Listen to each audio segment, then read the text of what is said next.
안녕하세요. 어레나가입니다. 오늘은 코로나에 대해서 많은 분들이 잘못 생각하고 있는 부분들이 있어서 코로나의 증상이 어떤 것들이 있고 검사를 어떻게 받아야 되는지, 언제 받아야 되는지에 대해서 이야기를 드리려고 합니다. 일단 응급실에 이제 환자분들이 오게 되면은 가장 불만인 게 코로나이긴 하지만은 본인은 코로나 증상이 아니다라고 단정지어 이야기하시는 분들이 계세요.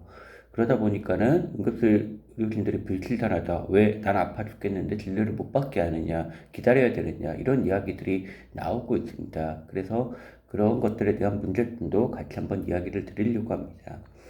먼저 코로나에 대한 증상에 대해서 말씀드리려면은 가장 중요한 거, 무증상자에 대해서 얘기를 안 드릴 수가 없어요. 이 무증상이라는 거는 바이러스를 퍼뜨리고 다니지만은 그 사람 자체는 병을 앓거나 하진 않아서, 그리고 혹시라도 뒤늦게 나타나는 경우가 있기 때문에 병만 퍼뜨리고 다니고 본인은 자각조차 할 수 없는 그런 상태를 이야기합니다. 이게 근데 문제는 통계를 내보면은 30에서 40%가 된다고 얘기를 해요. 그러면 3명 중에 1명 이상은 증상이 없이 그냥 코로나 병균, 세균이 아니라 바이러스만 퍼뜨린다고 보시면 됩니다. 그러다 보니까는 코로나를 찾기가 참 힘들어요. 코로나의 가장 큰 특징은 열입니다.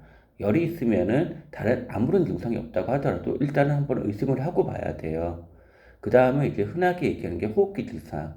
정부나 방송에서는 호흡기 증상과 열이 있으면 검사를 하라고 하는데 이것은 진실이 아닙니다. 그런 사람들이 많은 편에 속하기는 하지만은 그것만이 코로나 증상이 아니거든요. 문제는 코로나의 증상에서 외국에서 발표한 것도 있지만은 기침, 콧물, 가래, 열 뿐만 아니라 복통, 오심, 그 다음에 설사 같은 장염 증상도 유발을 한다는 거예요. 일반적으로 호흡기 증상, 먼저 기침이나 콧물 가래가 있은 뒤에 그 뒤에 며칠 있다가 장염 증상을 보이는 경우가 가장 많다고 이야기를 했어요. 근데 이게 사실은 중간 단계를 건너뛰어 버릴 수도 있는 거고 어떤 증상이 먼저 나타나느냐는 개개인에 따라 차이를 보이기 때문에 장염 증상이니까 나는 괜찮겠지 하게 되면은 코로나를 모르고 퍼뜨리고 다니는 그런 상황이 될 수도 있다는 겁니다. 일단 장염 증상이라고 하더라도 열이 있으면은 코로나 검사를 받는 것이 맞다고 생각을 하셔야 돼요. 다만 이제 장염 증상을 보이더라도 열도 안 나고 뭐 며칠 있으면 일반적인 장염은 쉽게 좀 약을 안 먹어도 가라앉을 수 있으니까 지켜볼 수가 있겠죠. 그렇지만은 열이 지속되는 장염이라든가 이런 경우는 뭐 맹장염이나 이런 경우도 있을 수 있겠지만은 먼저 코로나 검사를 확인하지 않으면은 후속 진료가 어렵게 됩니다. 그래서 열이 난다. 일단 코로나 검사를 받아야 그 다음에 내 몸이 아프더라도 진료를 쉽게 받을 수가 있습니다. 두 번째, 이제 코로나 검사를 언제 받아야 되느냐. 아까 말씀드린 그런 증상들이 있으면 검사를 받아야 되겠죠. 또 하나, 확진자한테 연락이 왔을 때 내가 보통은 이제 정부에서도 확진돼서 연락이 오게 되면은 3일 이내에 검사를 시행하게 됩니다. 근데 그 다음에 이제 잠복기가 2주라고 하는데 증상이 없으면 안 받아도 된다네? 진짜 괜찮은 걸까요? 아닙니다. 실제로 그 3일 이내에는 잠복기 안에 들어가기 때문에 검사를 해도 안 나올 확률이 너무 높아요. 그래서 검사는 3일 이내에 한번 받는 걸 하지만은 본인 주변 사람들과 본인 자신을 위해서 증상이 없더라도 2주 자가격리 기간이 끝나기 전날에는 검사를 한번 받아주시는 게 좋습니다. 드물게는 한 21일 정도 지나서 바이러스가 나타난 경우도 있다고 해요. 근데 사실 이거는 실제로 잠복기 사이가 그렇게 길었는지는 의문이 좀 갈 수가 있습니다. 이후에 나오고 난 뒤에 다른 사람한테 감염이 됐을 가능성도 배제할 수는 없거든요. 그리고 응급실 진료. 사실 이게 중요한 부분이긴 한데요. 응급실에 가게 되면은 많은 응급실에서 진료 보는데 제한을 많이 받게 됩니다. 그 가장 큰 이유는 격리실의 문제예요.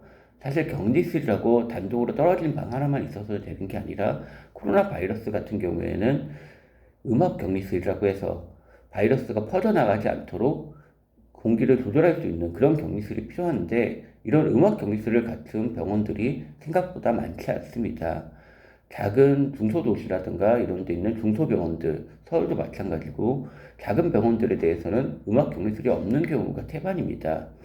격리실 하나만 있는 상태도 있고 어떤 경우에는 시에 음악 격리실 자체가 없는 경우도 있어요. 병동에는 음악 격리실이 있지만은 응급실 자체에는 없는 경우가 태반입니다. 그러다 보니까는 하나 있는 격리실을 얼마만큼 효율적으로 그 운영을 해야 되느냐. 이것도 응급실의 문제거든요. 열나는 환자, 코로나 때문에 무섭고 방호복이라고 해서 있긴 하지만은 여러분들이 알고 있는 그런 네웰티 같은 방호복은 너무 비싸고 물량 자체도 구하기도 힘들기 때문에 대부분 다 갖추지도 못해요.